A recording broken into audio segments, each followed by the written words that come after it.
Artist, and welcome back to today's video. Now, this has been a content I've been wanting to do for a while because a lot of you guys have been requesting it, and it's how to find productivity as an artist to grow, as well as find balance in life with work and personal work, as well as time to do whatever you want to. I made a list out of all the things that I do, and I can finally share the tips and tricks. So I hope you're excited. So let's just jump right into it. All right, so number one on the list is this bad boy, an agenda. Now, I know what you're thinking of. An agenda just reminds you of bad souvenirs from school, having to do homeworks and everything. But let me tell you, you don't have to do homework. That's not the point. An agenda is basically very essential to be productive, and let me explain to you why. So anytime that you're thinking of all the things that you have to do during the week, it can be so overwhelming. But when you're actually writing everything down on your agenda, you then realize that you don't have to do so much. It just looks so much more concrete than having everything up in your head. The second thing is,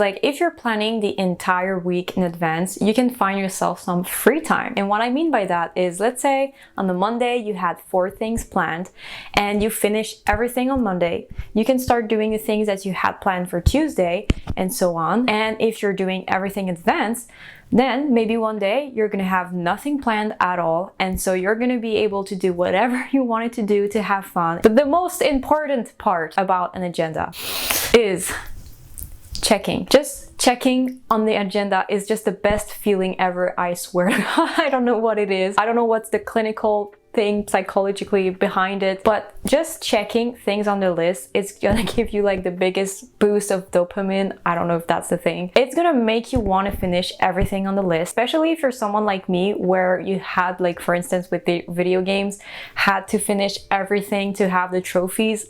That's essentially it, but in real life. You're gonna want to finish before the end of the day, or you're gonna feel disappointed. Having everything written down on your agenda is just gonna push you so much harder to do everything that you had planned for the week or the day. Number 2 on the list, okay, that's 4. Number 2 on the list is to find a project that's going to be motivating for you. What I mean by that is, if you look at my portfolio, I don't know if you noticed, but most of the characters that I have are from movies or series, popular characters. And the reason why is because I get so excited to the idea of making those characters come to life. If I just think about my Katniss character, it was just this idea of there are so many games with the theme of the Hunger Games. If you just think about Minecraft, PUBG, essentially all the new games, and there are no Hunger Games.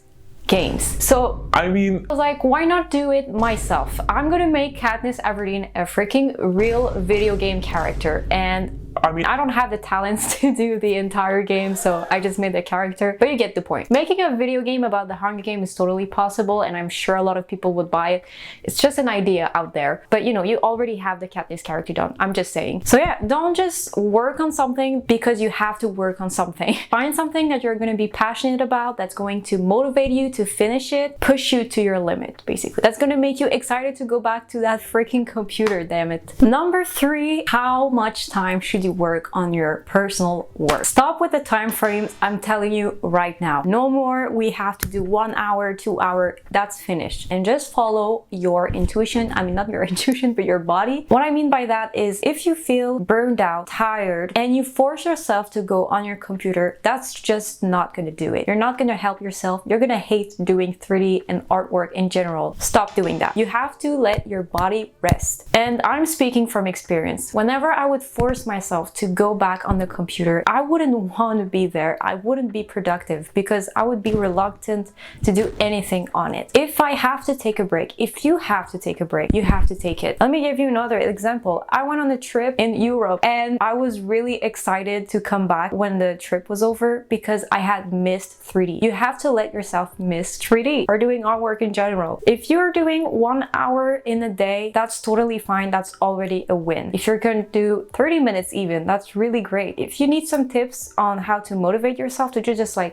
1 hour, let's say, just open your computer, don't be on it, just let it open somewhere. You'll be lying on your bed, you'll be doing something else, but you'll be close to it. And if it's calling to you, then you just stand up and you go to your computer. It's just that simple. And honestly, it just always worked for me. If I really want to go do something on the computer, but I'm missing this little bit of motivation, I'll just let my PC open, I'll do something else, and then eventually somehow I find myself in front of it. It's like magic. I don't know what it is. Kind of following the same point as my previous point is to do other things than 3D. I know it sounds strange. There is something about like always being in front of the computer, and if you're not in front of it, you're doing something wrong, but you don't have to. Life is not just all about arts and all about 3D, and when you're always in front of that goddamn artwork, you're gonna feel like it's your whole life, but it's not. And you find yourself discovering and just enjoying a lot more art when you're doing it willingly and by passion, rather than just because you have to do it and you're forcing yourself. I've been so much more productive, so much more happy to do my artwork when I just been doing other things. Going back to the previous point, I have time to miss 3D and want to go back to it. Thank you guys so much for watching today's video. I really hope you enjoyed it. Please give it a thumbs up, comment down below if you have any suggestions, because by the way, this video was a suggestion from one of you guys. So you can follow me on my social media, Instagram, ArtStation, TikTok, and I also have a Discord if you want to get some feedback onto your artwork. I also have a Gumroad and a Patreon if you want to find some tiers that could be interesting to you, or just support me in whatever that I'm doing, sharing the good word. I hope to see you the next time in my next video. Bye guys!